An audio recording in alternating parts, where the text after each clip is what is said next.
following is a presentation of Main Street Media, your source for news, sports, and information on Main Street in Middle Tennessee.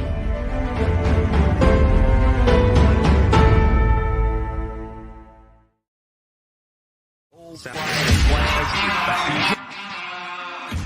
30 years of the best sports talk in Middle Tennessee, featuring Tennessee Radio Hall of Famer George Plaster, Tennessee Sports Hall of Fame coach Watson Brown, and young guns Billy Derrick and Michael Sindrick. And now, here's your host, George Plaster.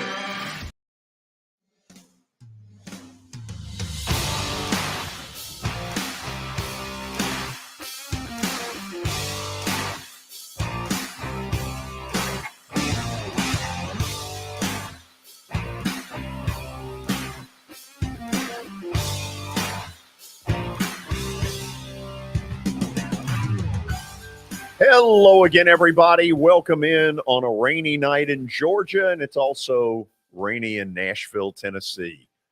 And from all indications, it's going to rain all week long. But you know what? There is sunshine in the world of sports. Let's get right to it, and let's say hello to our ray of sunshine, Watson Brown. Oh, you're a little nicer to me than you were at the end of last week. Last week, I know you're getting so old you can't remember last week. Oh, no, I do remember. We may have taken some liberties. Yeah, you took a lot of liberties last week. So you're going to start this week and be nice to me. Huh? Oh, I'm going to be very positive towards you. Oh, for how long? Probably Billy, do we keep up with this? How long this lasts? Yeah, I'd say we need to take it to about 5 o'clock. Get you a little ding area. You need something that you can ring the bell as soon as he hits me. Because I don't think he'll make it an hour. For those of you who have not seen the show before, Watson does a fabulous job. This is hard for him to do, Watson. Oh, it's killing him. First of all, I can look at his eyes and tell that's the can't tell pile of bull that's you don't know whatsoever. You missed on one last week that you're going to have to admit to later. Ooh, did I? Oh, we both did. Let's say hello to Terry McCormick, TitanInsider.com. Terry's joining us by phone. We had some technical stuff that didn't seem to be able to work otherwise. Terry, talk to me about the team and the injury situation coming out of Philly. Well, George, obviously it's not good. The result yesterday was terrible, and the injury situation isn't a whole lot better. Traylon Burks, you probably saw that concussion that he took. Amazing job just to hang on to the football with the hit that he took from Marcus Epps of the Eagles there and score that touchdown. He's got to go through the concussion protocol, and so his status will be unclear all week long until he can pass that and see if he can get back on the field. A couple of injuries on the defensive side of the ball. Christian Fulton, who you saw kind of collide with A.J. Brown there, came up with a groin injury, was unable to finish the game. And then David Long, who is kind of the quarterback of the defense from that middle linebacker position, suffered a hamstring injury, and he wasn't able to finish. So not only did they get battered and bruised on the scoreboard, they got battered and bruised in a number of areas in this ball game. Terry, what else would you like to leave us with on the Titan front? Well, George, just kind of say this. I think a lot of us thought, initially, when they took a beat down in Buffalo in week 2, we feared the worst as far as this team is concerned and how good they could be. They sort of, disguised that and were able to win a few games. But I think those fears are back. I think most people would say right now that this is no better than the 4th or 5th best team in the AFC. And when it comes time to compete on the big stage, they just don't have the ability on the offensive line and at the receiver position especially to match up. And then also when you add in all the injuries that they've had on the defensive side of the ball to Simmons and Autry, and now you add Fulton and Long in there, this is a team that's treading water right now and struggling to do so. Terry, as you know, we're about to get into the readings with the Metro Council about the proposed new stadium, correct? Yes. Okay. And my belief is that a lot of the day one season ticket holders going back to the late 90s are not going to be interested in whatever it is the Titans have to sell on this. And so I want to kind of read you a little something as to the level of stupidity that this franchise has. You ready? Sure. So my rep sends me, would you like me to go ahead and renew your Titans tickets for next year? Renewing before December the 15th locks in the early bird pricing and will save 7 to 10%. Okay. Totally a copycat of what the Predators do. But in all honesty, most of what the Titans do is a copycat of the Predators. So I sent my rep, and I'm not going to name the rep because it's not fair to that person. I'm a day one, year one season ticket holder. I was a season ticket holder at Vandy in 1998. I have been a hell of a lot more loyal to the Titans than they have been to me. The concept of jamming down my throat a December 15th deadline is absurd. There is no good reason for having to make this decision 9 months before next season. Where is the loyalty to me for 25 years of buying your product? That's what the Titans should reward, but marketing savvy has never been your strength. Ouch. These people are stupid. Why do they not see the picture of this kind of? Thank you. I heard that in the background. Why do they not see this? It's a valid concern. And I guess there is some of that, we're the NFL, we'll dictate the terms and that sort of thing that goes on. But you know as well as I do that while that might fly in Chicago or Green Bay or New York and places like that, not necessarily going to fly well in Nashville, Tennessee. So my intention is to contact Burke Nihill, who has had, for my purposes, a very spotty track record of returning phone calls, and see if he returns this one, because I'm trying to make the point. So what you're telling me is if somebody in the second year of buying a season ticket decides to go for this ridiculous December 15th, they get a 7 to 10% better rate than I do if I say in February, yes, I'll come back for a 25th year. That's stupid. Yeah, it's one of those deals sort of like everything else, George, how like with your cell phone bill, you can go to pick whichever cell phone company you want to talk about. And if you'll switch from the company you have now to their provider, they'll give you a 10 to 15% discount. Same thing like with, cable or streaming or any of that kind of stuff. But yet if you've been with them and loyal for a number of years, they don't always afford you the same discount. Oh, they don't give a damn about a loyal customer, and they never have. And the sad thing is, I'm not convinced Amy Strunk is that way, but I'm also not sure that she knows the day-to-day minutia of how they treat their customers, and that's unfortunate. Yeah, I mean, it may be something that you should probably bring to her attention. Yeah, well, give me your phone number. All right. See you, Terry. All right, bye.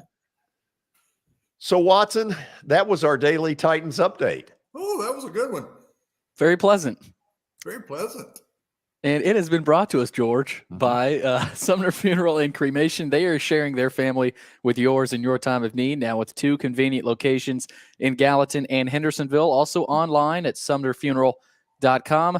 Don't forget about the Justin Tucker team with Platinum Realty Partners. They are proven to be trusted with your most personal asset. The Justin Tucker team, Middle Tennessee's most trusted team in realty. Give them a call at 615-906-8458.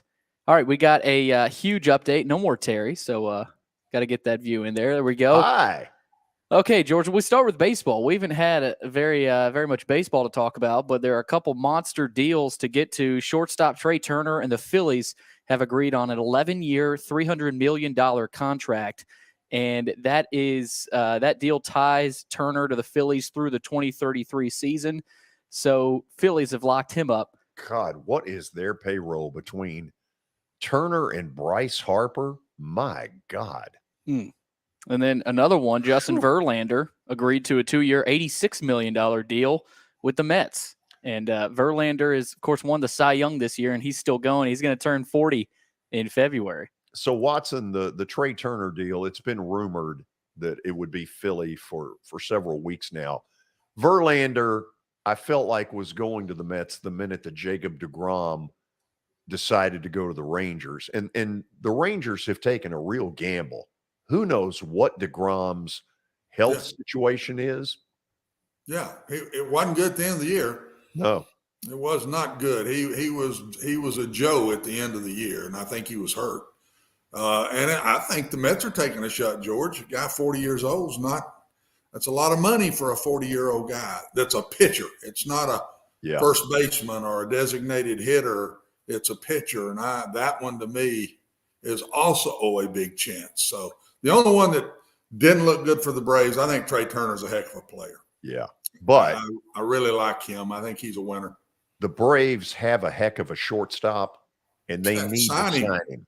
I don't know. I don't pretend to know. What are they waiting on? I don't know. I wish I knew more. There's been very little that has come out on the Dansby Swanson front. It doesn't feel good for some reason. No, it doesn't. Just reminds me of Freddie Freeman. I know. Yeah. The whole thing's going down the exact same way. You don't want to see it end up that way.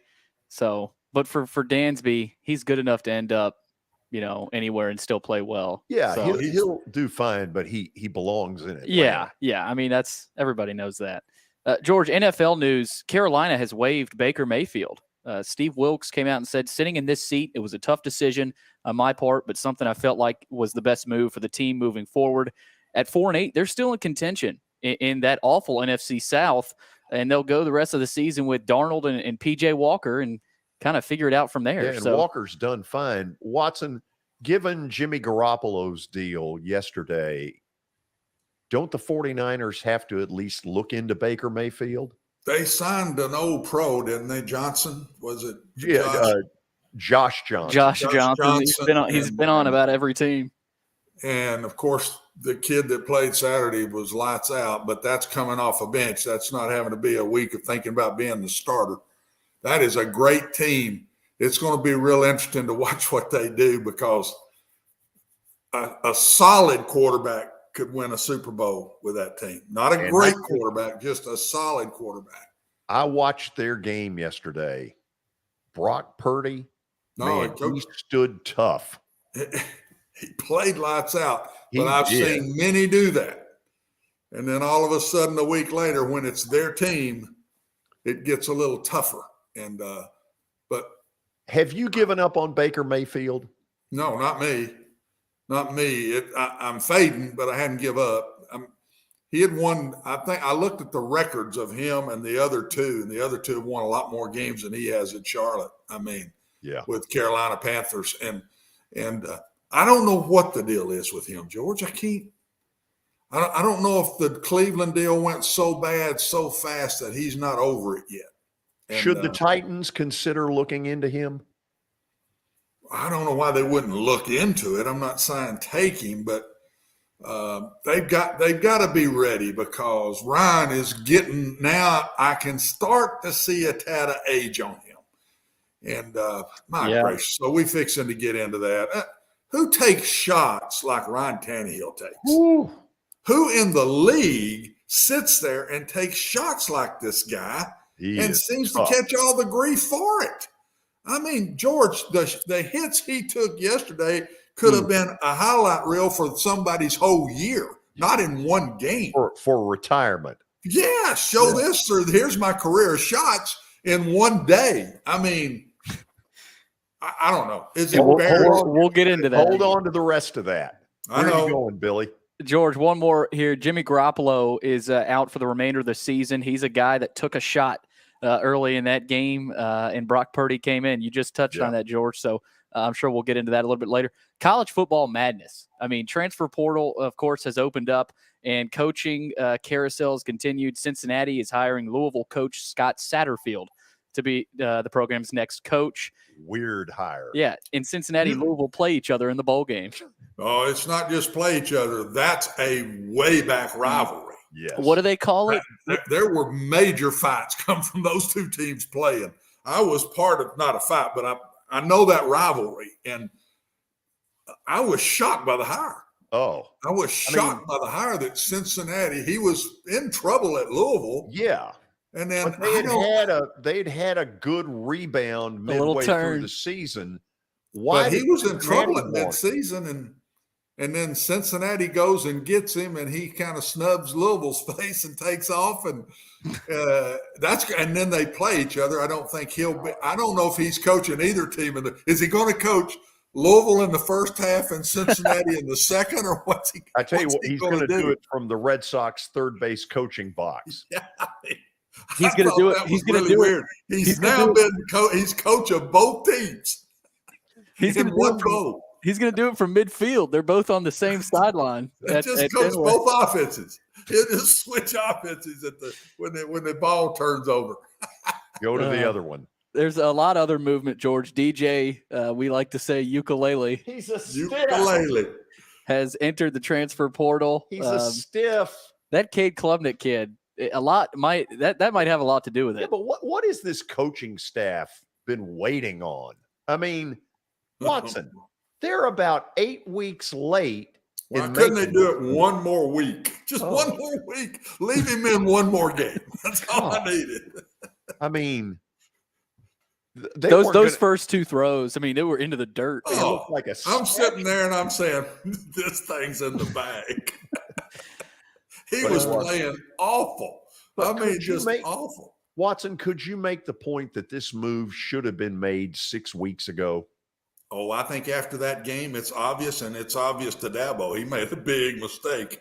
It may have cost him a shot at the Final Four. Yeah. I mean, it really might have. That might have cost him a shot. Knowing DJ just entered the portal, it was probably Dabo saying, look, Cade's our guy. Go. Well, but think about that now. We always want to talk about the player, and they're not dedicated to the player enough. And here is a guy that stuck with him. Stuck by DJ 100%, try to get him better. He's my guy. He's my guy. The minute they bench him for one game and the other kid goes off, he leaves. But do we know where's the loyalty on either end of this deal? I mean, okay, but let me ask you this. Is it possible he made this decision 7 weeks ago? I doubt it. I doubt it too, but I would think if he's still the quarterback at Clemson, where are you going to go and be in a better place to be a quarterback at a university? I mean, Youngstown State. And I promise you, he's made good bucks there. See, that's the other thing we don't talk about. If he's on $1 million deal, and now he just leaves that $1 million deal for one that's going to be $1 million at another school. So, I mean, it's free agency. No loyalty by players now in any direction, too. We always want to talk about the coach's loyalty, but I'm also now seeing player loyalty. It's all for the dollar, man. Hold on to the Vandy stuff. Okay. Until we get to college football. We need to go to the break. Then Watson's Titans analysis when we come back. And this go round may not be all that pretty. This is Main Street Media Television.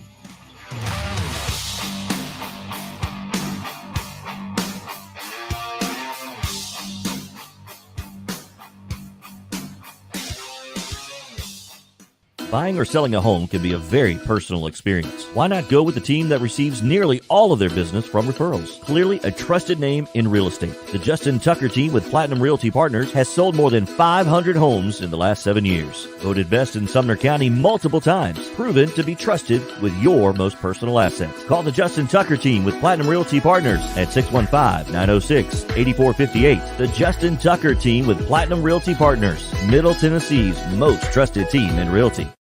I highly recommend Sumner Funeral and Cremation because of their caring nature and attentiveness to detail. Pre-planning your funeral now will bring you peace of mind and less stress to your loved ones. When the chaos of losing you happens, your family can honor and celebrate your life, knowing things are happening just as you wanted them to. Pre-planning determines the details of your funeral, cemetery services, and can be less expensive. We are honored to serve you and are always here for you in your time of need. Sumner Funeral and Cremation. Traditional, affordable, dignified. SumnerFuneral.com.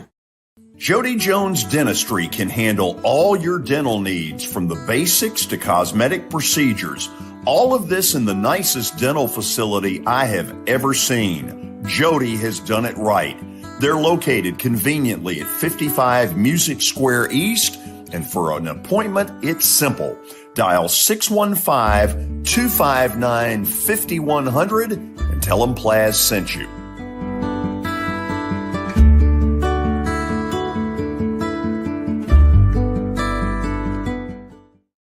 When you're thinking about golf, consider Riverside Golf Links. Under new ownership, the course has improved dramatically. It's now 27 holes, complemented by a 9-hole executive course. Book a tee time now at 615-847-5074 and get ready to enjoy the beauty of golf in the Old Hickory area at Riverside Golf Links.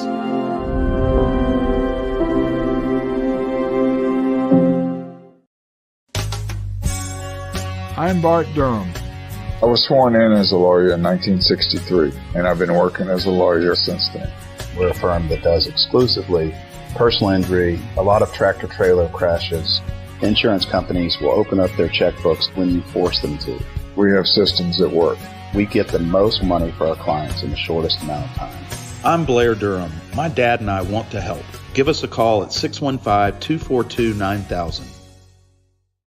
This is Eric Berner with Rockcastle Wealth Advisors. I help people in the pursuit of making their money live as long as they do. People hire me because I use a customized, individualized, and personal approach for the person I'm working with. Everyone's situation is different. If you've lost a spouse or a parent and want to make sure your inheritance is utilized and does not just disappear, I can help with that. Call me at 615-235-1058 or email Eric at rockcastlewealth.com.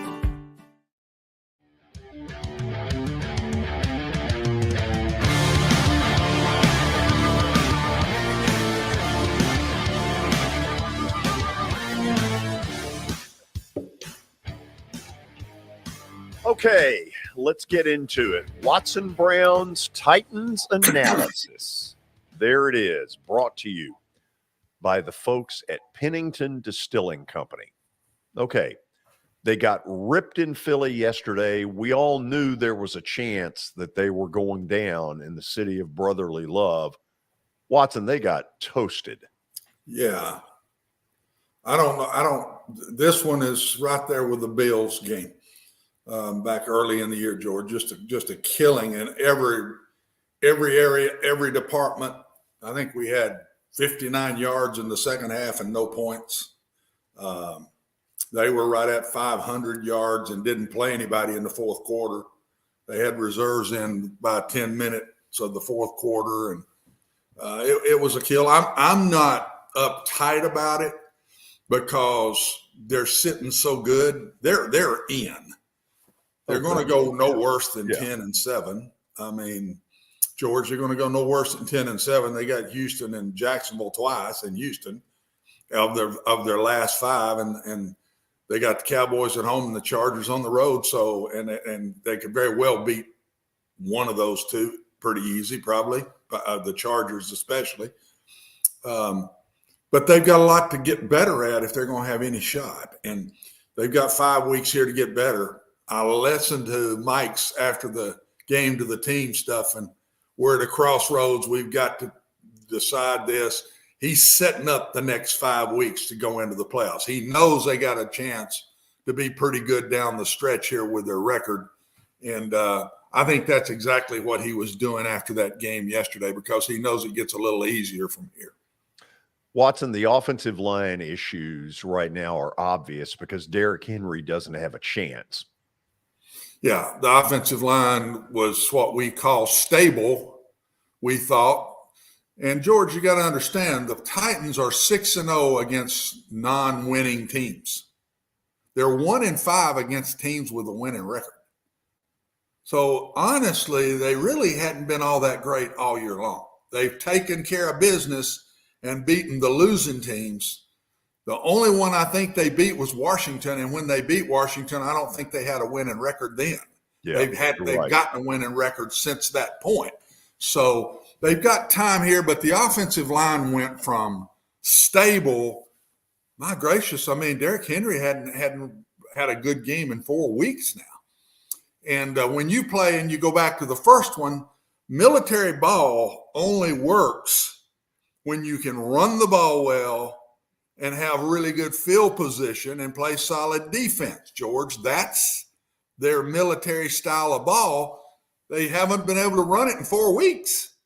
And yesterday, the punter really by far had his worst day. He's hitting low line drives. The Eagles are catching it going full speed the other way. The guy's 15, 20 yards before he'd see a Titan shirt. That's not field position. So a lot of the Titans' way yesterday was really just thrown back in their face. And I think they have prided themselves, and we have backed them. We are the toughest team in the NFL. I think the last 2 teams have taken that on. I think they read that and they say, oh, they think they're the toughest team in the NFL, and they're going to come in here and run over us. I think the Bengals took it on, and I think the Eagles took it on. So if you're going to claim that, you better be that. They've got to get back to their style, and I'm really worried about this offensive line. Can't pass protect a lick, hadn't been able to all year. We can pass protect on play action passes and that kind of stuff. When it's time to drop back and throw it, it is a sift. And when you play military style ball, as I like to call it, and you get behind and then you have to start throwing to catch up, that's not fun. That's not a fun thing to try to do. And it really shows when they get in a game like they did yesterday, as it showed in the Bills game the same way. Watson, they benefit. You and I both know this. They benefit from 2 things. Number one, it's a crappy division. And as part of it being a crappy division, they get to play Houston twice, Jacksonville twice, Indy twice. And so their ability to have a nice record is built on what, this is cyclical, but right now the division is a cream puff. Yeah, I mean, if they go 10-7, which they would be easily favored to do, they may be 11-6, 10-7, somewhere right in there. If they go 10-7, George, that means 6 of those 10 wins were those 3 teams. So they've really had a pretty easy road to get there. I think Mike now is thinking of, okay, we're going to be there. It's about impossible not to get there. What do we got to do in the next 5 weeks to prepare for that? We're going to have a home game and we're going to be in the playoffs. What do we got to do in the next 5 weeks? I think that's exactly how he's approaching his football team right now. We want to get to this goal, guys. We've got 5 weeks to fix it. Let's start now into a new season here. We're thinking playoffs. We're preparing for the playoffs. Let's finish this out. I think that's the way behind closed doors he's talking to them. You put as the third this phrase, you get what you pay for. You know where I'm coming from. I mean, yes, I do. You're sitting here with a team you think is good enough to contend for a Super Bowl. And you let one of the best receivers in the league, and he is. He's one of the top 5 receivers in the league. And you let him go because of dollars. I just don't know how you do that. And so you get what you pay for. Philadelphia paid for him, and he's coming through. He was the best football player along with Jalen Hurts. That's the 2 best football players on the field yesterday. And it just made it come right back in our face, George. I mean, you're sitting there. This guy should be a number 11 on our team, making those plays yesterday against Philadelphia. We go with a rookie that's getting better. He is, but he's a rookie. And so how can you sit there in your mind and say we have a Super Bowl contender, but you let maybe the most important, second most important piece to Derrick Henry on your offense go because of dollars. They say, well, cap space, then go restructure somebody's contract in the offseason. Go to Ryan Tannehill and say, Ryan, I'll pay you more here at the end if you'll give me a break right now and let us keep A.J. Brown here. I would think if you went to him, Taylor Lewan, Derrick Henry, I don't know who I would have gone to, but I would have gone, if that was the case, and said, we need to keep this guy if we've got a true Super Bowl. Now, if we were rebuilding, okay. But we went into the season, George, saying this is a Super Bowl contender right here in Nashville. And I just again, I harp on that. I think John and they've done a good job in a lot of ways with different players. This one was, in my personal opinion, a big, big mistake.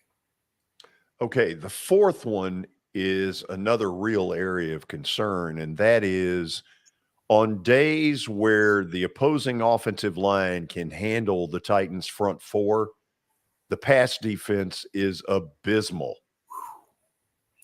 No pass rush, no pass defense. We play decent pass defense when the quarterback's on his heels and there's people in his face. When he gets to stand back there like Jalen Hurts did, George, there weren't open people. There were wide open people. I mean, there's tight ends running in seams and you hardly see a Titan jersey. There's deep square ends. There's double moves. I mean, I don't know. We're just not good enough back there without the pass rush. And the pass rush, I think, is falling off because Autry's not in there. I think he's a piece of that. Inside a big piece of that on passing downs. I think Simmons is hurt.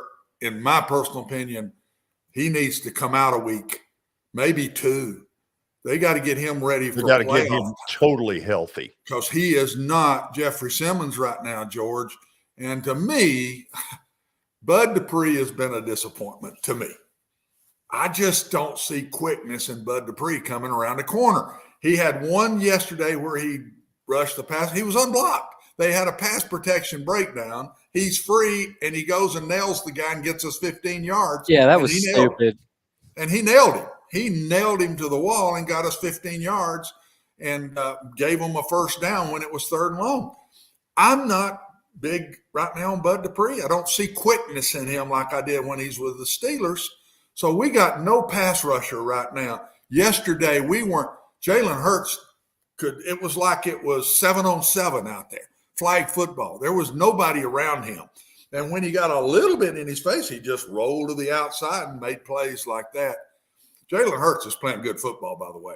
But, man, did we help him yesterday with nobody in his face. And, George, I worry about it because Mike is not a big blitz guy. He's a defend guy. He wants to bend but not break, fits the military style that he plays. But we've got to have more pass rush. I don't see it coming until we get Autry back and Jeffrey Simmons healthy. And he needs to, by the time he plays in that first game at home in the playoffs, those two kids need to be 100%. Those two guys, they're not kids. And I don't care what you got to do to get there. We're not going to lose to the Jags and we're not going to lose to Houston at home. We're not going to do that. Find a way to get these kids healthy by the time it's time to get to the playoffs. Because if our defensive line isn't playing like it was early in the year, we have no chance on defense. Of the teams we could end up playing in the playoffs, are the Jets the one that you'd feel some level of confidence about? Yeah, and they're Bengals, Jets, Ravens still in the mix. Who's the other one? Bengals have now taken the division lead, so the odds. So and they have a home game against Baltimore. So Baltimore looks like they now enter this picture. And I think we match them well. I do. We'll play the run well. Baltimore's built run first, pass second, even though Jackson is throwing better. The Jets are Baltimore. I think we'd have a good shot at home in the first round. I do. So I think that's a winnable game. And then we're probably going to have to go to Kansas City, right? And then to Buffalo. Looks like right now. So that would be 2 road games to get to the Super Bowl. Those will be tough on us. But I do think we're sitting pretty good right now. If we get better, we get Burks back. and get him reps. The kid can't stay on the field because of injury. Get him reps. Get Autry back. Get Simmons healthy. Get Ryan Tannehill healthy. I wouldn't have put him back in that game the other day. I think Mike Vrabel went to him and said, hey, I'm going to take you out, and Ryan talked him into staying one more series. But he hurt his other ankle a little bit yesterday. Yeah. They're killing him. They're killing the kid. And they've got to get those people healthy. If they do and they get back on track and motivate that dang offensive line, because they've faded into the sunset. Derrick Henry ought to just be upset as he can be. George, he's not getting hardly back to the line of scrimmage right now. This don't look like those years of Derrick Henry running wild. He has no chance. This is not Derrick Henry's fault. He's not getting back to the line of scrimmage. Let's do this. We'll go to the break, and then we will hear part of Mike Vrabel's press conference from earlier today. It doesn't look all that good at the moment, but we've said that before, and they have bounced back. So always remember, this has been a very resilient group. We'll talk about it more. Mike Vrabel is next. This is Main Street Media Television.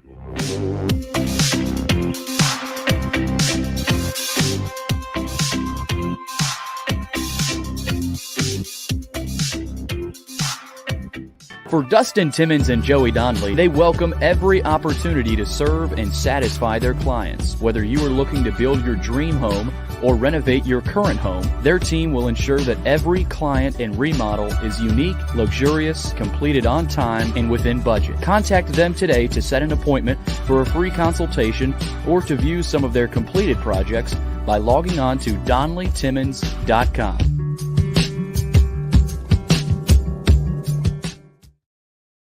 At WellSkin Dermatology and Aesthetics, we pride ourselves in providing access, innovation, and a patient experience second to none. Access to care and treatment when you need it. Innovation with medical-led cosmetics and various on-site technologies for full-service treatments with a customer experience that is calming, casual, and effective. Independently owned, providing medical, surgical, pediatric, and cosmetic dermatology and more. Visit WellSkinMD.com to schedule your appointment today. WellSkin Dermatology and Aesthetics. Access to healthier skin. It's your last chance to get a spring tune-up for summer. Complete Service Heat and Air can clean your coils, check out your motor, and make sure you have cold air on that first hot day of summer. Complete Service Heat and Air is located in White Bluff, Tennessee. We do service and repair on heating and air the right way. 24/7 service. Call us at 615-797-3997. That's 615-797-3997. Serving Cheatham, Davidson, Dixon, Hickman, Humphreys, Montgomery, and Williamson counties. Have you heard about the high levels of radon in Middle Tennessee? Radon gas is the second leading cause of lung cancer, second only to smoking, and has no color, no taste, and no smell. The only way to know if you have radon is to test for it. Duret Radon Mitigation offers testing for small and large-scale residential and commercial properties, plus mitigation services. Visit DuretRadonMitigation.com to request testing or get a free estimate for mitigation. That's DuretRadonMitigation.com.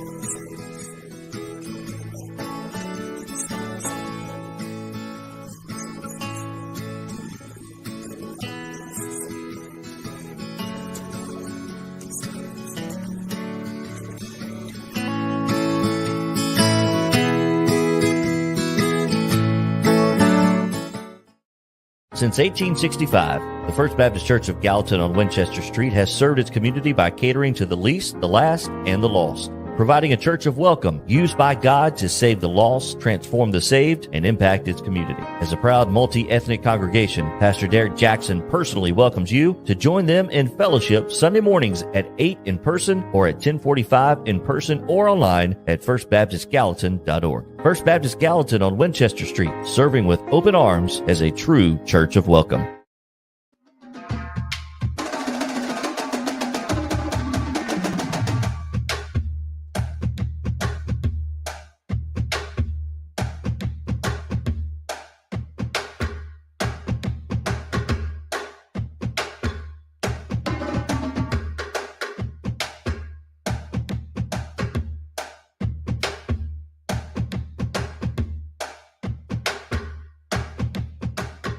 And we are back, and as quick as we're back, we're going to take you to Mike Vrabel's press conference and let you hear about 10 minutes of it.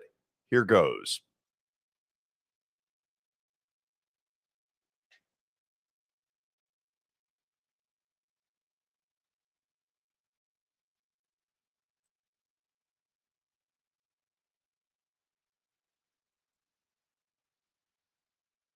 Sure. So it's probably a little bit of both. Not saying it was all on the left tackle, Dennis Daly, but I mean, given the struggles up front, do you think it might be time to consider another option at left tackle? We'll consider everything we possibly can to win a game, Tron. So, thank you. Well, I mean, where were the struggles at left tackle or on O-line period? I think we struggled everywhere today. You're at the game, so everybody's quick to make it about one guy, but it's never about one guy. We've been down this road before, so when you get beat, there's a lot of things that went wrong, and certainly we'll have to look at a bunch of different things. Those five guys seem to have a hard time against however many guys they draw.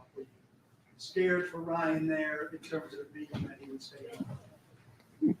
Well, you have to understand it's how critical it is to protect your quarterback.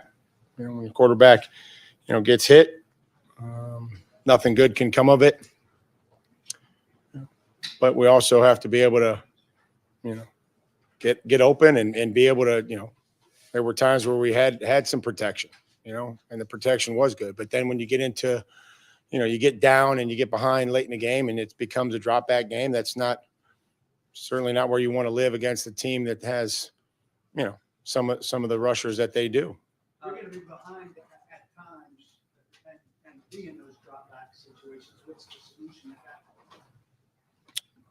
Well, making sure that we protect them, making sure that we, use our chip help, making sure that we're giving an opportunity for the quarterback to progress through. Are you concerned about Derek being worn down right now? No. Mike, how much did it hurt the passing game and Traylon went out?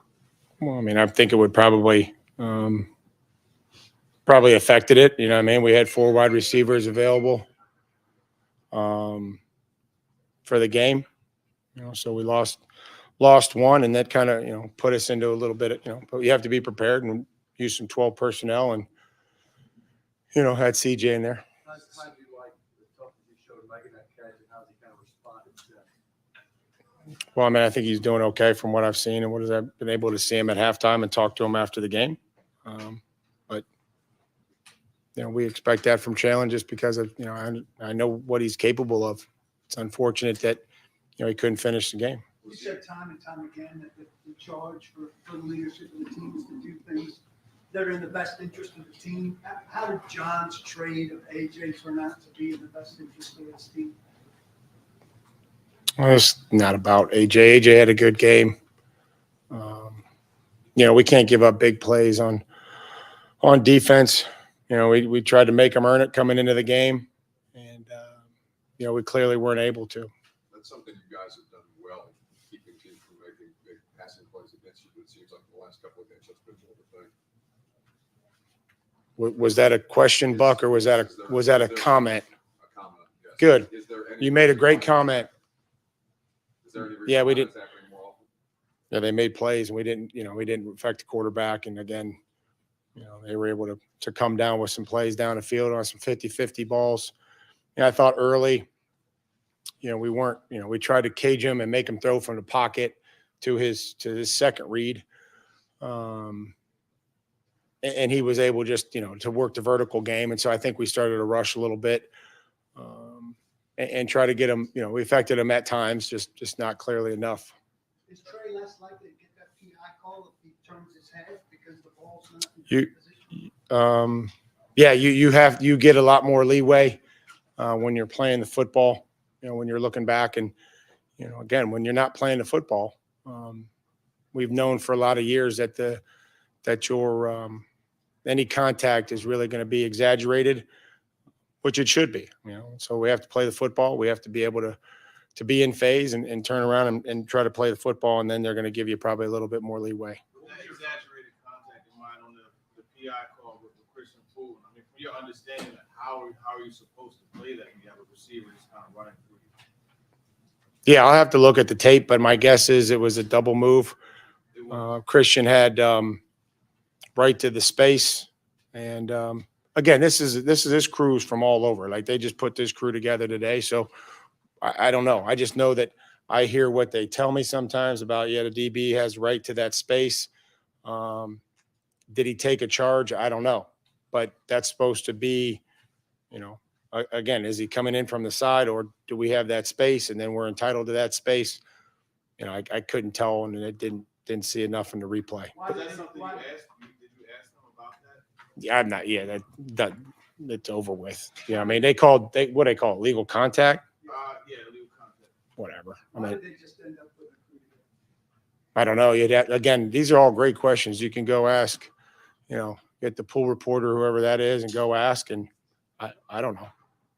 Coach, Jalen Hurts tonight, there's one pass where he put AJ Brown about as guard as he could be, and still got the pass through. But a quarterback like that, just talk about how we're playing so effective tonight this afternoon. Well, I mean, I had a very good year coming in, and again, he can scramble and throw from the pocket. Did a nice job from the pocket, and was able to make it difficult. So we stopped the run game and just weren't able to make them earn it down the field. Are you concerned with losing physically, seemingly 2 weeks in a row? What's running on both sides? I'm just concerned when we lose. I'm disappointed for the players when we lose. You got to get healthy first night, but how confident are you that you kind of regain your footing? Well, I mean, I think we're at a crossroads. I told the team I think we're at a crossroads and kind of how we want to continue down this season. And we can't point fingers. We have to assume that each and every one of us didn't do a good enough job, because we didn't. We have to come to work with greater energy and greater resolve to prepare to win a football game against a division opponent. And it sucks losing. It sucks getting beat the way we did. But we have to, we got to make a decision. How much are we willing to invest and trust in what the coaches are doing, trust in what each and other players are doing. I think it's a critical time for us. Okay, so let's ask Watson Brown this question. Watson, he says it's about commitment and trust. Is it, or is it more, who are your Jimmies and Joes that you're playing with? I think it's all that is in that. It's in an umbrella of all of that, George, and where I totally felt what he was up to right there. He's up to what's left. We're going to be in the playoffs. We've got to get a lot better in the next 5 weeks. Will we, or will we not? Will we stick together, improve on the places we got to improve, from coaches making better decisions, players working harder, playing better on Sundays? I think he set the whole thing up. He knows what's left. He knows he should win 3 of those, probably win 1 of the other 2. So I would say he's going anywhere from 10-7 to 12-5. He might win all 5 of them. The Cowboys at home will be the toughie. But will and I think the Cowboys would still be playing then, because they're going to be fighting with the Eagles. And if they beat the Eagles and they get within 1 game of them, they're going to be playing their hearts out late in the year. But he's no worse than 10-7. And he knows he's in and he's playing at home. So in my mind, that whole conversation after that game was, okay, we finished the toughest one left. We got the Cowboys maybe, but okay, from here on, let's prepare ourselves to be the best we can be when we get to playoff time. Last year, we were the number 1 seed, but we weren't the best we could be at playoff time. This year, we're going to be the best we can be at playoff time. I think behind closed doors, that's what they're talking about.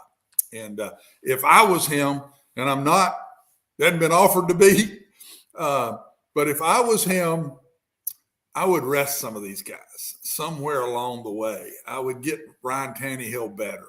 I would get Simmons better. I would not bring Long back too quick with a hamstring pull. I would not put Autry back out there till he's absolutely ready, because they can win 3 of these games and get it's a luxury they have without some of those guys. Yeah. It's a luxury they have that virtually no other team has. And I don't think there's one in the league that does. Nobody.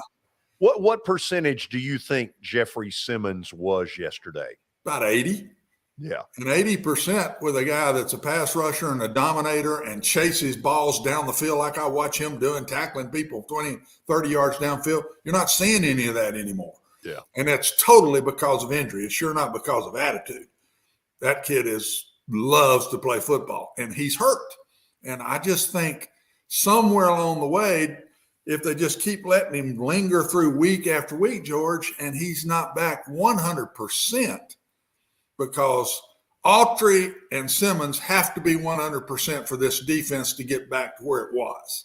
Have to be. They have to be 100%.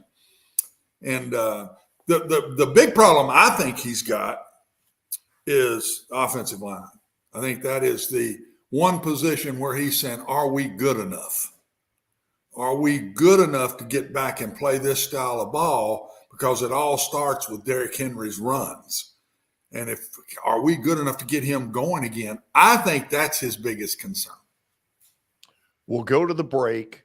We'll get to stat of the day, and then we'll turn loose college football. We've got ourselves a playoff, and guess what? Georgia in the 1 seed has a tougher road than Michigan at number 2. It's a little bit of a fluke, but that's the truth. Stay with us.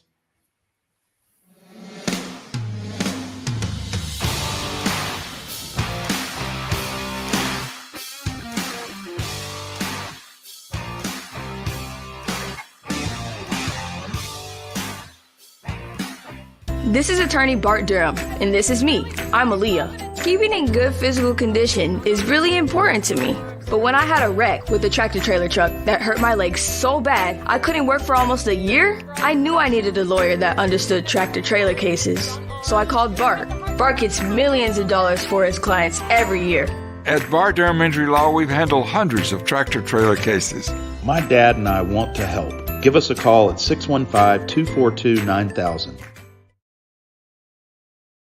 Walmart Supply Chain is hiring in Lebanon. Earn up to $22.25 an hour when you join our new fulfillment center. Enjoy competitive pay and premium perks, including 100% paid college tuition, 401k match, flexible schedules, a free Walmart Plus membership that includes discounts, and free Paramount Plus, paid time off, and so much more. Fulfilling work starts right here. Text JOIN to 240-240. That's JOIN 240-240 to apply now. Hit After Hit has become the baseball store in Tennessee. They have over 1,000 different models of gloves and over 1,500 wood bats. They also have several Iron Mike pitching machines as well as a Hit Trax machine. If they don't have it, you probably don't need it.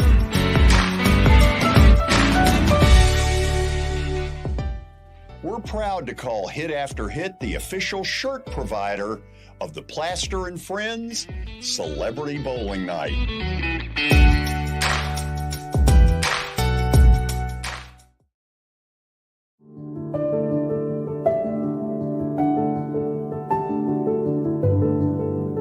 Welcome to the Omni Nashville Hotel. Urban elegance with a vintage touch. Our 800-room hotel opened up in the fall of 2013 with 746 guest rooms and 54 suites.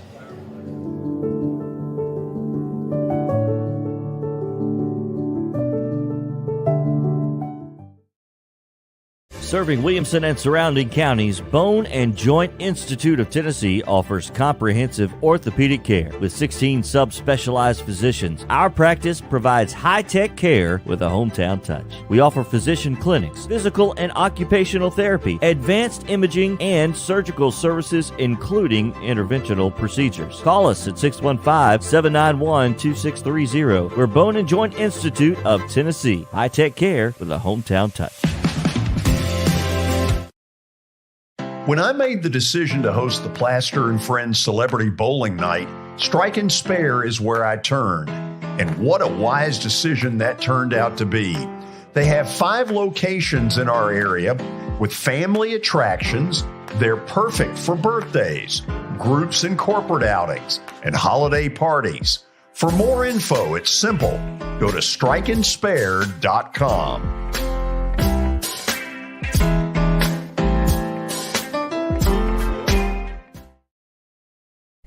Hey everyone, I'm John English. This is Keith Wallace, and we would like to welcome you to John English Antique Sports and Cards in Shelbyville, Tennessee.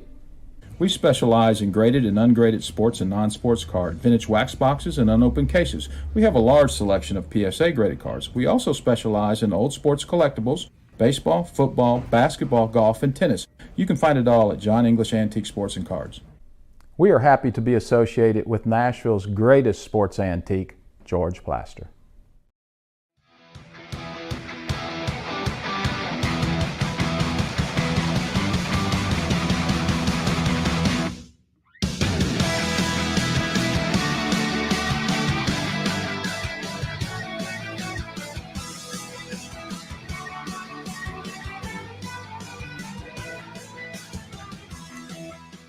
Welcome back into the George Plaster Show. It's now time for Stat of the Day. It is brought to you by the great folks at John English Vintage Sports and Cards over in Shelbyville, Tennessee. They've got memorabilia, trading cards, antique and historical sports equipment, games, advertising, and so many other sport-related items.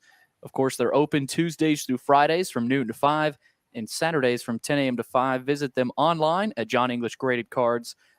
Also, don't forget about Eric Berner with Rockcastle Wealth Advisors. Give Eric a call at 615-490-7052 or visit rockcastlewealth.com for more information. Okay, let's see what Michael's got for us today. And it's SEC football. That's the category. Stetson Bennett, Georgia quarterback, has 7 career touchdown passes in SEC title games. Who is the only other SEC quarterback with more career touchdown passes in SEC title games? Oh, good Lord. Would that be A.J. McCarron? He's the only one that played in 2. Who else played in 2? Would Aaron Murray have played in 2 for Georgia? I don't know if he did or not. I know he played in that one where they just about beat Alabama. When they got down to about the 5-yard line. Yeah. By the way, Stetson Bennett ought to be invited in the Heisman Trophy, and you never hear his name at all. No, you don't hear a peep. What about one of the Florida guys? They threw it a ton those days. Okay, that would be Werfel, Danny Werfel would probably, and then the kid from Mississippi, the number 9. I played against him when I was at Mississippi State. Coached against him. Now wait a minute, hold on a second. Ole Miss. I thought he was from Mississippi. High school was. What was the kid, number 9? The skinny, taller kid? From Florida. Yeah. Played for Florida. Shane Matthews? Yeah. Shane Matthews, Danny Werfel. It's one of those 2. Or it's A.J. McCarron. I don't think anybody else played in 2. I bet it's Werfel. McCarron. You think it's Werfel? I think it's Werfel or McCarron. Okay. George, what do you think? I think it's Werfel. Okay, what? Hold on a second. Let me ask this one, though, about Tebow, because I went to 2 in a row that he played. There you go. He might have. Alabama. But was he running those touchdowns in? I don't remember. It says TD passes. Young and I thin don't know if at he'd that have point. 7 touchdown passes. Watson, did you hear what I said? No, what'd you say? I was young and thin back then. Oh, good Lord. Let's go with McCarron. One of the two ain't bad. Yeah. Okay. Final answer, McCarron? Yeah. It is Danny Werfel. Dadgummit. Yeah. I thought y'all'd be all over it. Okay, we were close. Man, 10. That's crazy. So he played in 3 in a row? I guess. Wow. That's wild. That is wild. Okay. That's crazy. Well, that was Spurrier, right? Oh, yeah. They threw it around. Spurrier, bless his heart. Where do you think he came up with the Citrus Bowl line? I don't think he came up with it. It just popped out one That's day. just his personality. Oh. I think I read that was at a speaking thing. He was somewhere at a banquet or something, quarterback club speaking. Columbia Quarterback Club. No. This was while he was still at Florida. When he was in Florida. Yeah, he was in Florida when he made that statement. You talk about that's a great that went over real well. Oh. Okay, we ready? 5 o'clock why hour not? What the is heck? here. Middle Tennessee Bone and Joint is the sponsor. They combine state-of-the-art orthopedic service with a family atmosphere. Whether you've got a sports injury, sprained ankle, or a major joint replacement, they've got everything you need to take care of you. Their mission is to provide high-quality, specialized care in a compassionate manner. Visit them online at mtbj.net for more information. And, George, the playoffs here. It is set. No kidding. No, so this is the last. This is the last time we do this? This is the last time we get to do this with Watson. This is big. Yeah. This is big. Top 4. You all know it. Watson, I contend that Michigan in the 2 hole is in better shape than Georgia that is in the 1. I can understand why you say that. I mean, because playing Ohio State and everybody's trashing them a little bit right now. And so, yeah, other than it is in Atlanta. And when Georgia decides to play, they've been untouchable. When they don't play, they've had some close games. But when they decide to play, they've been untouchable. But that wouldn't be the one I'd want to draw. I'll tell you that. You know, there was a part of me that wondered when TCU was down, I think in double digits in that game, are we going to get a Georgia versus Alabama, Ohio State versus Michigan? ESPN's dream. Oh, my God. Can you imagine what a Well, that's what it would have been if they dethroned TCU out. That would have been, it would have been 3-4. George, thank goodness the committee defended championship games because they put TCU in over Alabama, who played in a championship game and got beat, and Alabama didn't get there. And I wonder if it had been TCU that lost and Southern Cal had won, would they have put them in over Ohio State? I sure hope so, because if you didn't, then you ought to do away with the conference championship games because they don't mean anything to the committee. And I think that it was a good move because it defended conference championship games by leaving them in. Let's go real quickly to what Watson says is 5 through 8. Okay, and look, most people agree that those are 5, 6, 7, 8 in some order. Watson, this Utah bunch, nobody in their right mind wants to play them when they're on their A game. Oh, when they're ready to roll, George, and they're as physical as Georgia is. That's a very physical football team on both sides of the ball. I wouldn't want to mess with them, and Penn State's going to catch them. And I'm telling you, I'd take Utah today. I just think they're just going to get right in your face and physical you to death. I would put Tennessee in front of Alabama if Hendon Hooker was still playing. I would have. I didn't, because losing your starting quarterback is a big difference. That's why I put them 6. I gave them just credit for what they've done to put them 6, because really I would have put them behind Clemson, but Clemson's quarterback play has been poor anyway. But that's the only reason I put Tennessee 6 and Alabama 5. Tennessee beat Alabama, so I just think Tennessee should be in front of Alabama if they were fully loaded and Hendon Hooker was still playing. And that's what people forget, this Tennessee over Alabama argument. Yes, the stats, everything supports it. But the committee, to an extent, you got to say, hey, they took into account Hendon Hooker is no longer there. He is hurt. Well, you have to take that right, into account. and that's what people forget, Watson, and it annoys me because we wanted a committee. This is why we wanted to go away with the BCS. We wanted people involved who would make these decisions and take injuries into account. So I don't understand that now. If they got beat 63-28 like they did, and Hendon Hooker didn't get hurt, they're in front of Alabama. They're the ones everybody's talking about. Yes. To me, instead of Alabama, along with Ohio State. If Milton had been brilliant, completed all those long balls, and they'd won nothing? That would have helped, George. Yeah. I think his play was also part of why they didn't bump him in front of Alabama. Yes, he did not play anywhere close to the Hendon Hooker standards in that game, and I think that's part of it too. I think you hit a very important point to talk to Tennessee fans about that are upset. But honestly, if they're fair, they should not be. They ought to be excited that they got put sixth. Yeah, to me, because when you lose your quarterback of that, maybe was going to win the Heisman, just maybe. If he had stayed healthy, he would have had good stats in that game. He would have had great stats against Vanderbilt. They had people wide open all over the field. I'm not sure he wouldn't have won the Heisman, guys.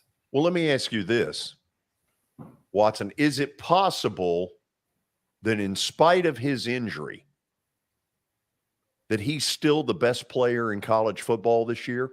I think it's hard to say he wasn't. I mean, I get that Caleb Williams is probably going to win it. He deserves to be there. There's no doubt about it. Hooker? Yeah. Absolutely. Now, I think all four of the SEC guys deserve to be there. I think Bryce Young deserves to be there. Alabama don't win near the games they won without Bryce Young.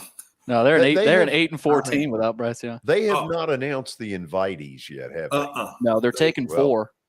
Well, the kid at TCU ought to be one of them. Oh, gracious. How do you leave that kid out? Yeah.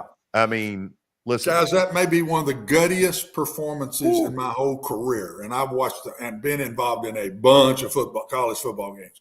I've never seen a quarterback with that kind of grit, toughness, competitiveness, and just absolutely dead, but get up and will his way. And guys, not to be a second guesser, but we are a guesser. Well, I was going to ask you. Why in the world do they not give him the ball on the goal line once out of them two plays? I heard a lot of analysts saying he was too tired. You can't. Give me a break. That kid, that kid would have got that ball in that end zone. Yep. Is that on Sonny Dykes or is that offensive coordinator? I have no idea the procedure and who makes the calls and what. But if I'm the head coach, I turn and say, I don't care what run you call, give it to 15. Yeah, and if put I'm the ball in 15's hands, you got to wonder if he was saying that. Give me the ball, I'll score, or if he was just like. Well, let me ask you this, Watson. This is hard. This is probably very unfair. Both of them are stupid calls. When you get to fourth down, if you're Duggan and your offensive coordinator or your head coach has gone stupid again, do you call timeout and go over there and say, what the hell are y'all doing? I'm not sure that it should have gone down just like Hoosiers. When the whole offense looked at each other and says, call timeout. Let's get over and talk to our head coach. Right. Just like happened in Hoosiers in the movie Hoosiers, when they all looked around and said, give it to him. And that's what should have happened, I think, the other day. I think the whole offense should have said, wait a minute now, including the tailback that was carrying the ball. Yeah, where's Jimmy Chitwood when you need him? I seriously believe that. They win that game, and if they give him the ball, he gets it in the end zone. Somehow, some way, he's getting it in that end zone. Ran the same play twice. It was just ISO up the middle, back to back. And got nothing either time. I mean, and you got 19 bodies in about and they know what's coming. Area. Yeah. Well, and that's not their style of play. They're an open offense out in the middle of the field, and you're doing something that's not what you do. And I don't know. Easy to say, like I used to say at the Vanderbilt Commodore clubs, George, when on Mondays every time, And I was stupid enough to say, is there any questions? Well, there's 20,000 hands went up. Coach, how's you running? And I remember a guy saying, well, to me, that wasn't a good call. I said, you're right. It didn't work. And he said, would you call something else if you were in that situation again? I said, yeah. Now I would. Yeah, I think I would. It didn't work. So I think I'd try something different. So easy to say that after it don't work. We now get you to studs. Oh boy.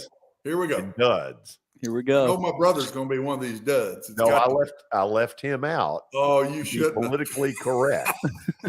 You shouldn't. I just You're didn't being feel good like to I me could on do that one. No, I just didn't feel like I could do that to you. Utah, stud. Oh my God. You talk about a beatdown. They played with a huge chip on their shoulder let too. USC know we are your daddy. Yeah, you say that a lot. That time I agree with you. They did. They let them heard know. that song that dun dun dun dun dun dun dun dun. And they just said, take this. Well, when they figured out USC couldn't tackle worth a lick. Oh, their tackling was horrendous. They did say, we're coming after you, boys. We're coming to hit you in the face. Get ready. And they did it. And Southern Cal had no answer other than to wave the white flag. Here was stud number 2. Don't know how many people saw it. Texas San Antonio is good. They can score. They're pretty good. You know what I say is one of the best bowl games? Troy against this team. Troy is very good. In what bowl? I forget the bowl, but it's Troy against Texas San Antonio. I'm telling you, that's going to be a heck of a football game. You watched Troy the other day. Yeah. When they absolutely killed Coastal Carolina. They tore the goalpost. Killed them. We'll get to that. Oh, okay. I figured. Yeah. Almost stole my thunder. Kansas State. You know what? Nobody Nobody in their right mind wants to play them. Oh, Alabama's got them. Isn't it Good crazy? luck. It was the same situation in both the Pac-12 and the Big Ten or the Big 12 title games where you had tough teams like K-State and Utah just getting it done, and they, because they didn't have anything to lose. Utah just pinned their ears. In a related note, they just scored again. And Kansas State didn't back down a lick, guys. No. They kept coming right back at them. Kept coming right back at them. That running back, he's a stud. He is a really good player. He does remind me of the kid that played in the league and from Kansas State. Darren Sproles, yeah, he reminds me so much of him.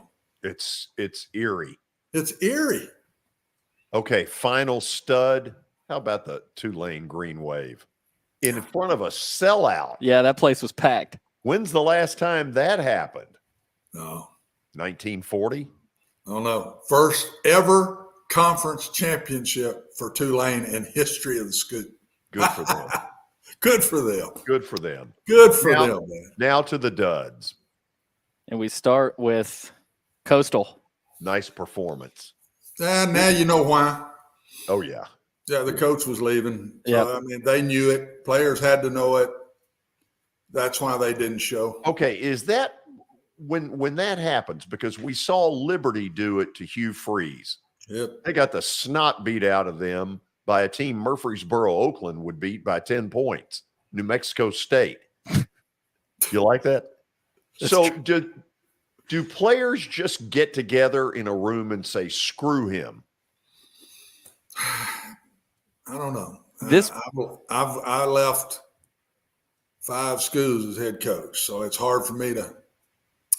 I don't know. It's just not a good situation, George. Yeah. Nothing good comes from it. We didn't have a game left when I did it, so I didn't have to deal with it. But it's just not good. Nobody wins when the coach leaves. It's not a good situation. Here is a team that is a fraud. Boise. They've Really? been frequent dud. They have – what a dud they And that was my game if it wasn't my brother. That was what I was going to Boise? Mm-hmm. Or No, I was taking Fresno. Okay. Let me I ask think you Boise's been a Clemson kind of all year, just kind of a underachieving. They have not no living offense. up to the standards, no offense, no quarterback, not real good quarterback play. Boise reminded me of Clemson on a smaller scale. And Fresno's quarterback was back, and he missed like 4 or 5 games in a row. So getting him back, and that was going to be my pick till I went with my heart. We have 3 duds, and we left Carolina out. Well, George, I added another one after just to make it 4 duds. Yeah.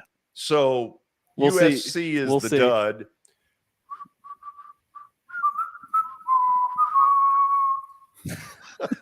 They play that. We harmonize well together, George. They play those 2 songs after every play. Yeah, it was ridiculous. Oh. I mean, I heard it a lot. And they had nothing to play for. That sword swung and I missed a bunch yesterday. Okay, let's a lot of see swinging misses. Let's see the last dud. I didn't do a 4. UNC, but Ohio. Oh, wasn't that Darren's pick or no? I know somebody was thinking about picking them this week. Darren took that game. Yes. Yeah, he took Darren's Ohio. They put up 7 points. Who did I take? I take Central Florida. Yeah, that's right. I forgot who you took. Whatever. Tough weekend for underdog. But pick. Central Florida, the kid that the Plumlee didn't play. Yeah, he benched early. He did early. Oh, did he early? They I turned it over there and started. Yeah, watching. but I think he's hurt, and I think they knew it. Yeah. Without him playing, you wouldn't have took them if you'd have known that. I promise. All of you watching this, repeat after me. OHIO. The Ohio State people do that, and I'm like, that's the dumbest chant. You've learned how to spell Ohio. There's a group of them that used to get together, and at a place that I would go watch games, and anytime Ohio State would score, that there'd be a guy that I-O. Yeah. Okay. I think I put that in my top 5 games. Georgia, Ohio State. I got that in my top 5 best games of the bowls. That's going to be fun. You? I agree. I hadn't thought about it yet. I looked at some, and I told you I had Troy and Troy and Texas El Paso, Texas San Antonio. I've got Tennessee and Clemson. I think that's going to be a great game. And I like my 2 teams that kind of falter down the stretch with great offenses if Bo Nix plays. Oregon and North Carolina. I think that's going to be a wild. Neither one of them play any defense at all. That thing may go up and down the field forever. And Holiday Bowls always had a large score with it. So yeah, I've just been handed a bulletin as we go to the break. The Dallas Cowboys have recovered a fumble. God. What did they put up? 60 last night? I mean, 55, 54, 54. It was 21-19 late in the 3rd quarter. Poor Jeff. My God. Poor Saturday. We'll go to the break. We've got some things to talk about on the college football front. Stick around. This is Main Street Media Television, and that music was a little bit loud. My bad, George.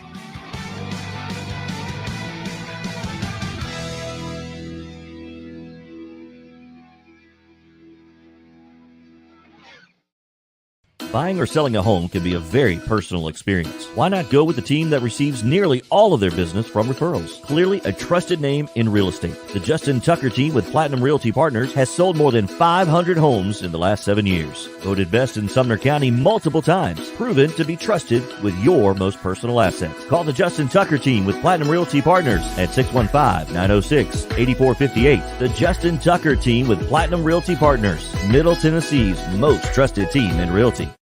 I highly recommend Sumner Funeral and Cremation because of their caring nature and attentiveness to detail. Pre-planning your funeral now will bring you peace of mind and less stress to your loved ones. When the chaos of losing you happens, your family can honor and celebrate your life, knowing things are happening just as you wanted them to. Pre-planning determines the details of your funeral, cemetery services, and can be less expensive. We are honored to serve you and are always here for you in your time of need. Sumner Funeral and Cremation. Traditional, affordable, dignified. SumnerFuneral.com. Jody Jones Dentistry can handle all your dental needs, from the basics to cosmetic procedures. All of this in the nicest dental facility I have ever seen. Jody has done it right.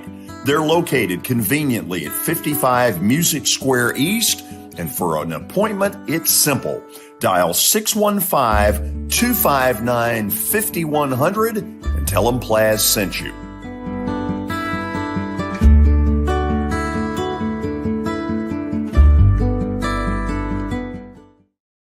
When you're thinking about golf, consider Riverside Golf Links. Under new ownership, the course has improved dramatically. It's now 27 holes, complemented by a 9-hole executive course. Book a tee time now at 615-847-5074 and get ready to enjoy the beauty of golf in the Old Hickory area at Riverside Golf Links.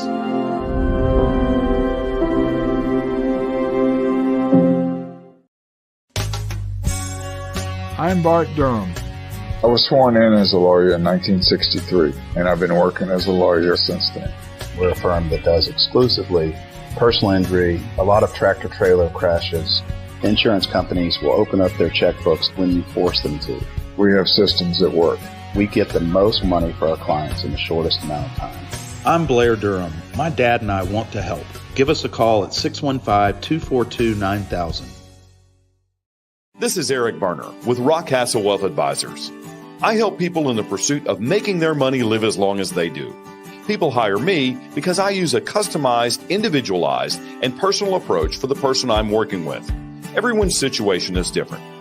If you've lost a spouse or a parent and want to make sure your inheritance is utilized and does not just disappear, I can help with that. Call me at 615-235-1058 or email Eric at rockcastlewealth.com.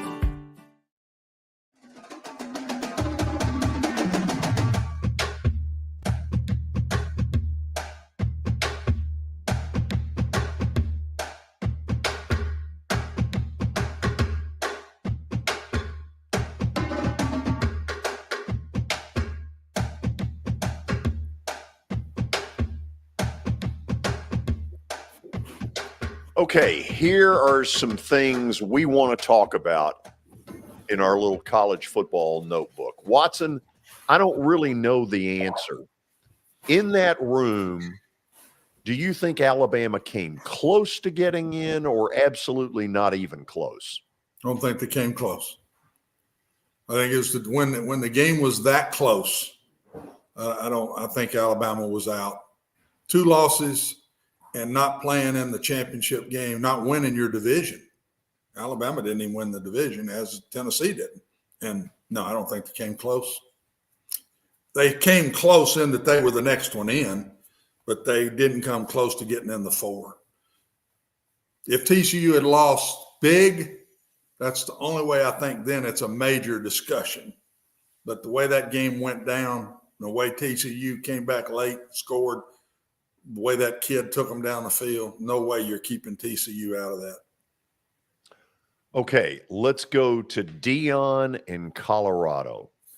Watson, we all think Colorado's a bad job. And yet at the same time, Colorado won a split national title 32 years ago with Georgia Tech under Bill McCartney. So we know, here's a given. Deion is likely to get a lot of sizzle, probably get a lot more recruiting done than anybody else could at the moment. They're god-awful. They are the dregs of society. He'll probably bring a couple of Jackson Staters with him, probably get a lot of success in the transfer portal. What is it about Colorado that we all believe makes it a bad job? Results. Just plumb results. They just hadn't been any good in a long time. Looking at it a little bit more with rose-colored glasses, UCLA and Southern Cal are gone. That eases up the league. And I don't think – the way I looked at it, George, I think Colorado is the one that did good. I hope Deion did good. Yeah. That's where I'm coming from. I hope it was the right move for Deion. But if Deion can recruit, if the way he brought kids from beating FBS schools and bring them to Jackson State. If he can do the same thing at Colorado, he can beat big-time FBS schools and bring those kids to Colorado. Look out. I mean, he could turn this thing around. And this transfer portal, George, makes it – when I'm coaching all my years, it is 4 or 5 years before you could turn one around. It was. Especially the kind of jobs that I might take over Oklahoma or Texas. But now you can turn one around in 2 years. Tennessee proved it. Tennessee has proved it, how quick they turned that thing. And so the way I look, Colorado did real good. I hope Deion did good. Okay, let me ask you this, though. Would there not be some level of question about Colorado's commitment? Because transfer portal and NIL cost big money. If you're going to play at the big boy level, did he get that assurance going in that Colorado is all in? We don't know. Well, wouldn't he have had to? I would think so.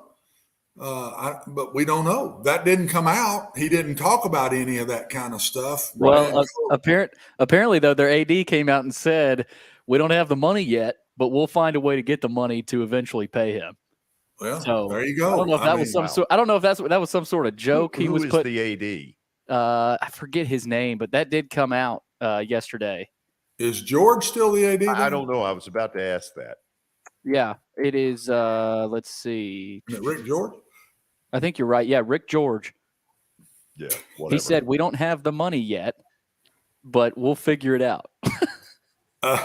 He's a snake oil salesman. I'll say it again. Colorado's the one that did good. I hope Deion did good. I know he's getting a quarterback. His son's a good player, and he's getting him a quarterback. So we know that's a done deal. You see what he did in the press conference? He said, stand up. That's my quarterback right there. To his son Shadur. Don't blame him. I'd have done the same thing. Pretty good player. Yeah. Okay. So we're getting the early returns on the transfer portal. And what I am seeing right now is. Do you want to get to that or Chadwell? No, let's go transfer portal. Okay. This is insane what's going on. So item number 3, Spencer Sanders. Watson, that caught me off guard. I don't know what went down with that one. Well, he was hurt. He's been hurt, but I don't think it's serious hurt. Just hurt, out for 2 or 3 or 4 weeks, month, whatever. But for him to leave after the career he's had there, he's been a really good player there. So of all of the ones on that board, that doesn't look good that the kid from Ohio State's coming out before the game, but he hadn't played all year long. We're going. I think we're going more than this board, are we not?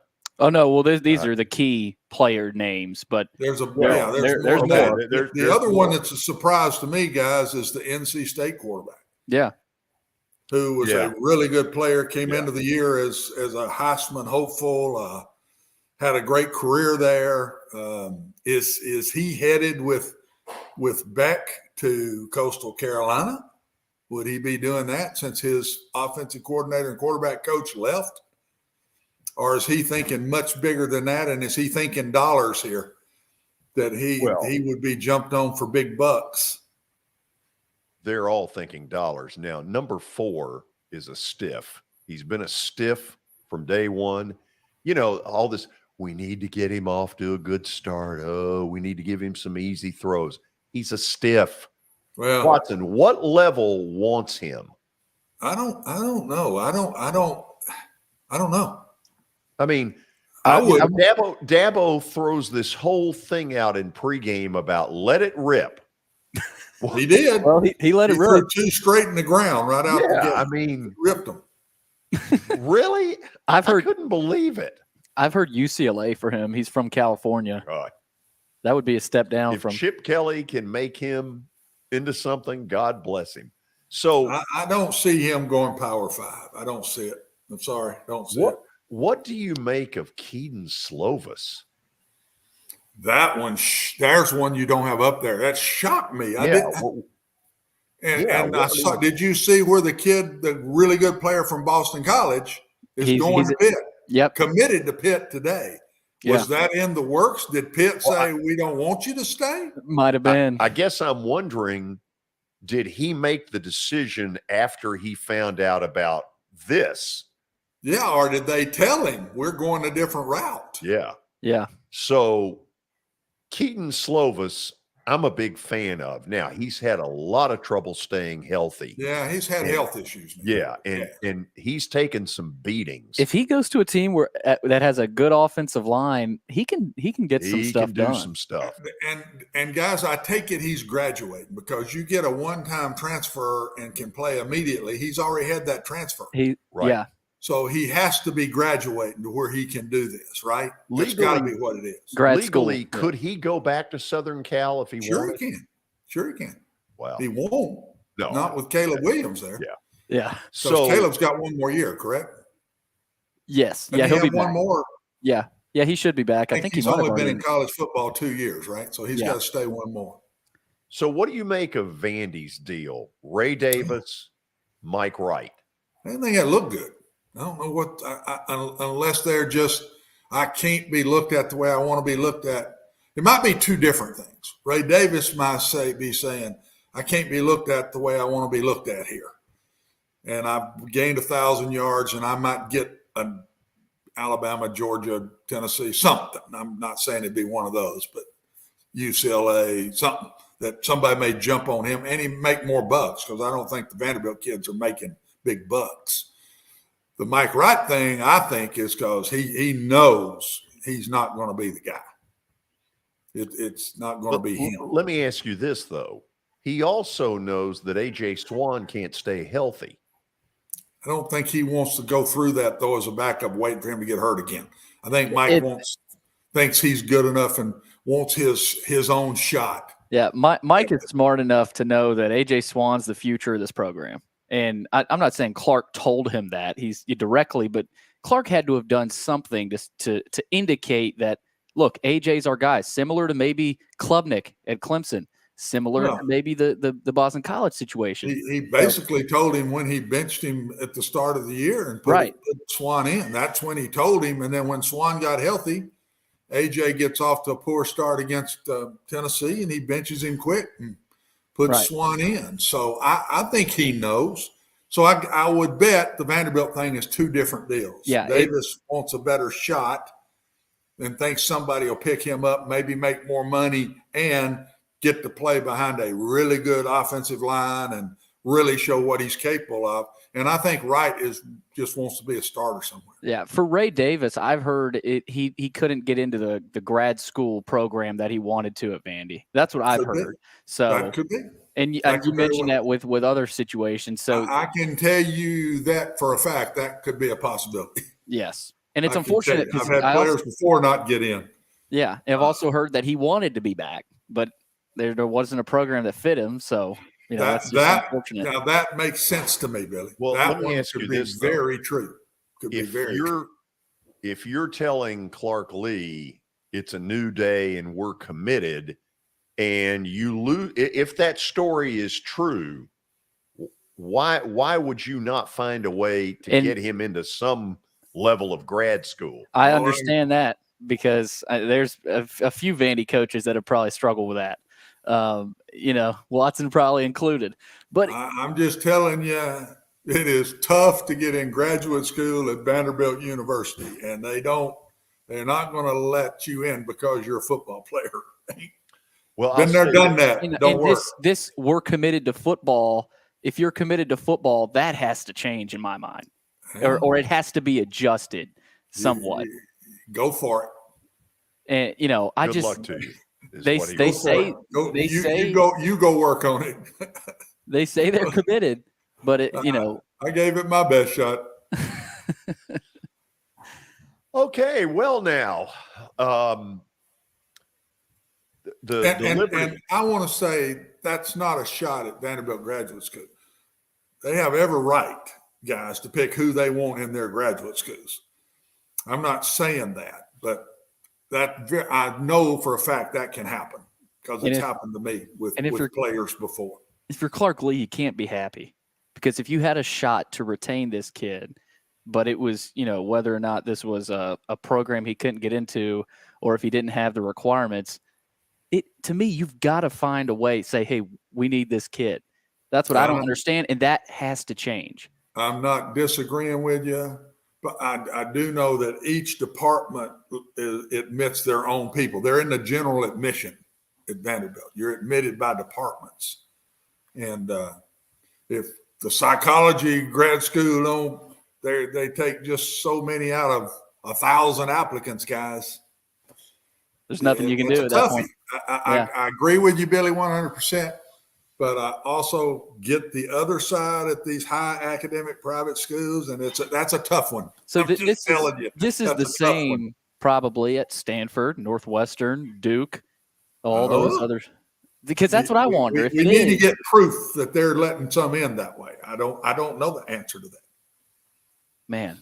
What was the old line? Every tub has to weigh in on its own bottom or something. You remember that, George? I remember that. Hearing that? That's an old one. We used to hear that one a lot. I hadn't heard that one in a while. Well, back to Ray Davis. He's apparently, they have ratings for transfers. Apparently, he's a 4-star, and Kentucky has already offered him. So he may say you gained 1,000 yards in the SEC. I mean, you're a good player. He's going to be fine. I can tell you right now. He's going to do. He's going to have picks of the ones he wants to go to. Man, that's going to sting if they feel like they could have done something to retain him. He may own a horse that's what farm. it was, and we're talking now. That's rumor, Billy. We don't know. Right. He may own a horse farm before it's all over. Somewhere around Lexington. Right in that little area, maybe Versailles, the Georgetown area. I will say this: I have met that kid. What a first-class kid he is. Great kid. I have met Ray Davis, but talking to him a little bit, and I really liked him. Really like him a lot. He gave his all. I mean, and without him, he's a team kid, Yeah. first class kid. I'm telling you, that was a good bring in.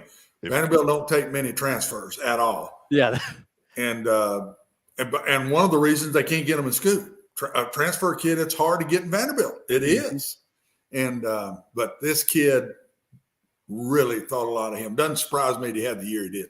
They may have to bring in another transfer running back, just like they did with him a couple years ago. Yeah. Guess what's coming up, Watson? Oh, I think I got a pretty good idea. How did you do this weekend, by the way?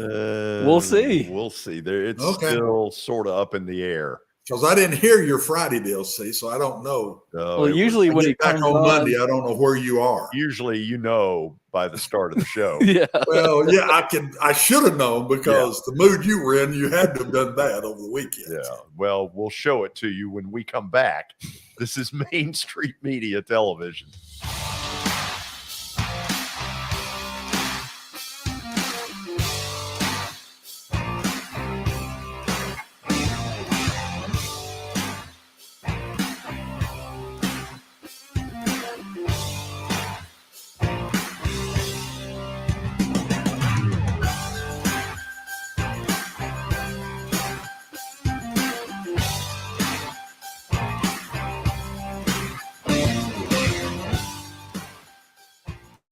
Walmart Supply Chain is hiring in Lebanon. Earn up to $22.25 an hour when you join our new fulfillment center. Enjoy competitive pay and premium perks, including 100% paid college tuition, 401k match, flexible schedules, a free Walmart Plus membership that includes discounts, and free Paramount Plus, paid time off, and so much more. Fulfilling work starts right here.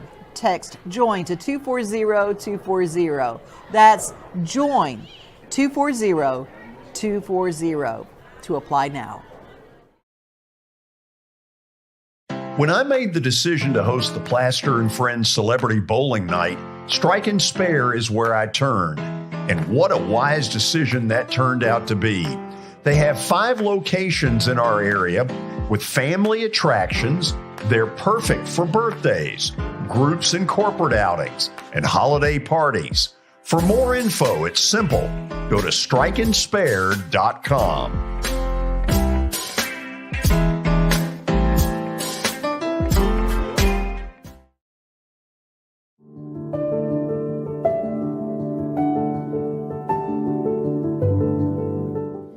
Welcome to the Omni Nashville Hotel.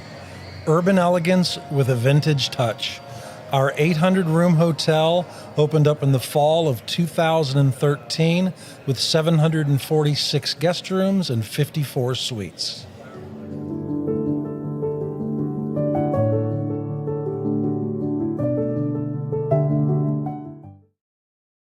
Hit After Hit has become the baseball store in Tennessee. They have over 1,000 different models of gloves and over 1,500 wood bats. They also have several Iron Mike pitching machines as well as a Hit Tracks machine. If they don't have it, you probably don't need it.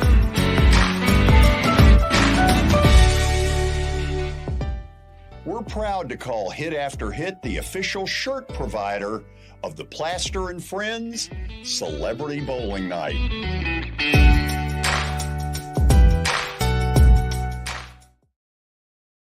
This is attorney Bart Durham, and this is me.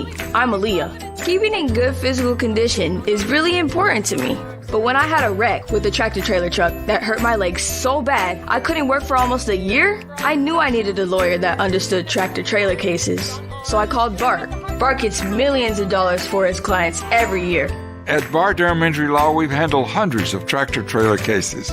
My dad and I want to help. Give us a call at 615-242-9000.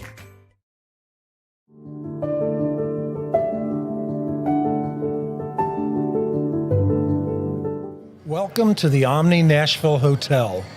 Urban elegance with a vintage touch. Our 800-room hotel opened up in the fall of 2013 with 746 guest rooms and 54 suites.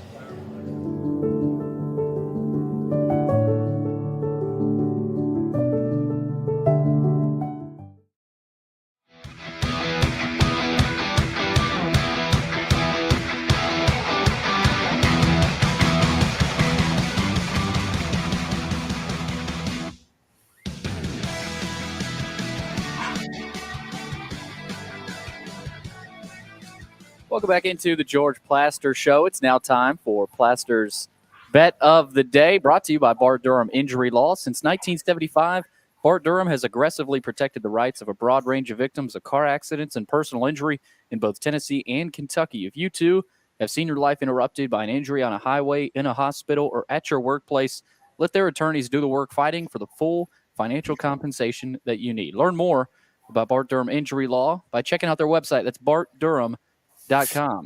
Let's check out George's results from this weekend. Watson was very interested. Yeah. And we're going to check those out. You're still above 500. 85 and 84. George, I had a feeling these two picks were going to lose.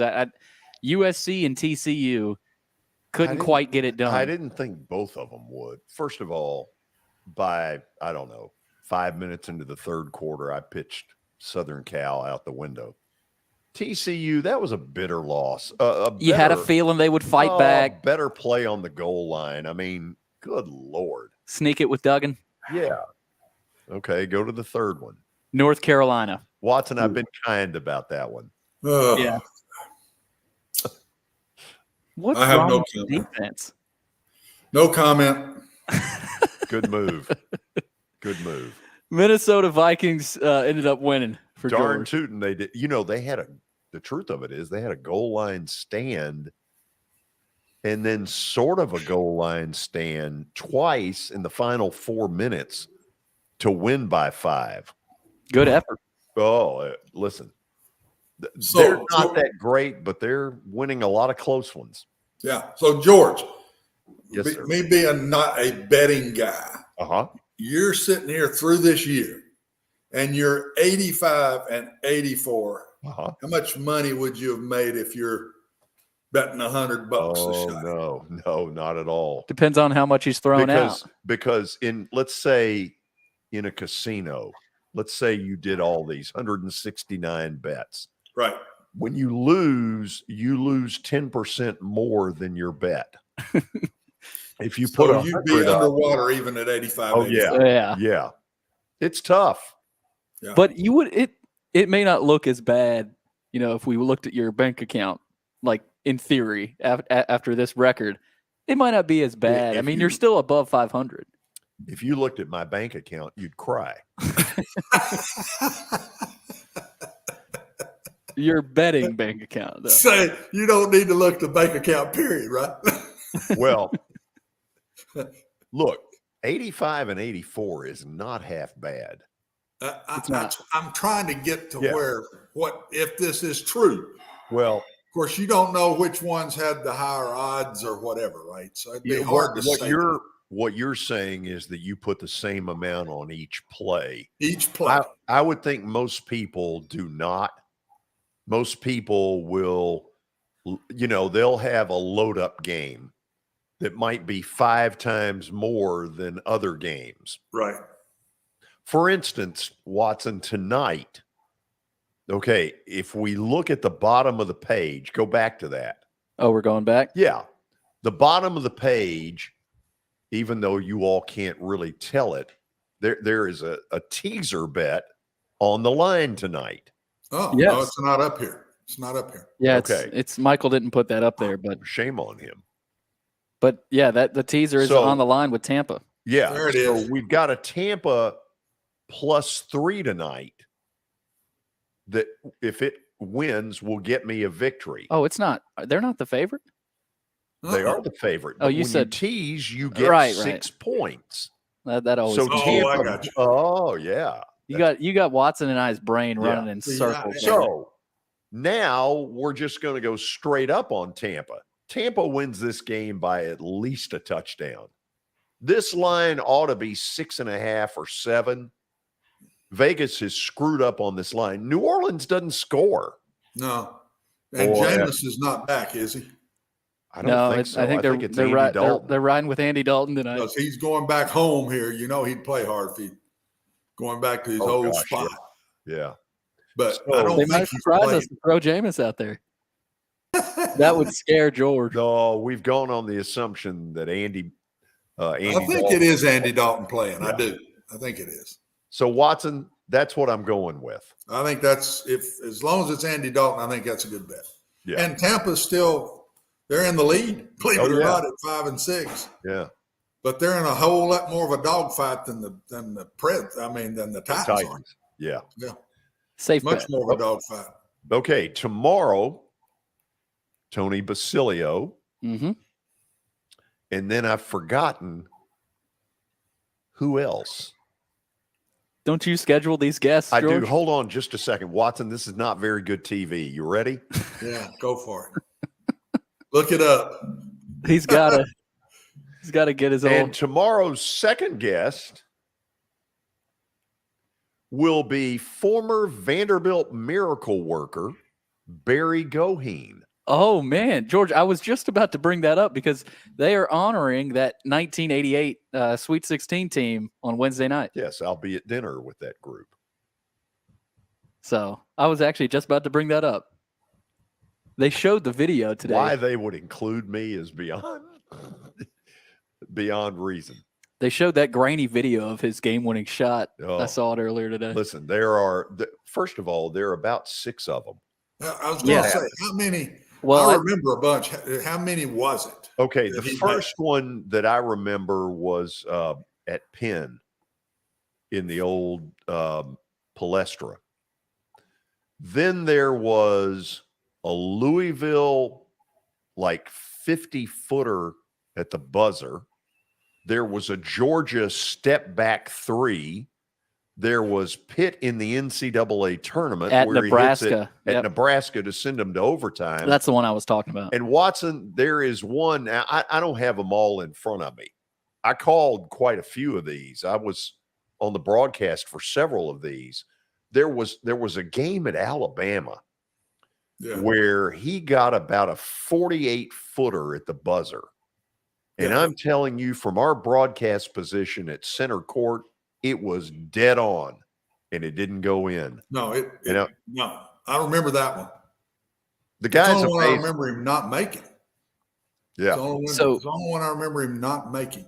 In that 1988 Sweet 16 game, the game winner over Pitt, they didn't have Will Purdue late in that. He fouled out, so they didn't have Will, and apparently This guy, Goheen, hit 2 big threes to put it to overtime, and then he ended up hitting the game winner. So, full menu tomorrow, a little Vandy, a little Tennessee, and who knows what else. Watson, I was well behaved today. I did not take one shot at you. In the mood you were in, I think you did real well. So you're proud of me. I'm proud of you. I'm proud of you as well. Yeah, buddy. See you tomorrow. Bye. See all of you tomorrow. Billy, behave. I'll try to. Go Tampa Bay. They're going to win and win by at least a touchdown. Go Bucks. Unless Jameis plays. God, I hope I'm right. See you tomorrow.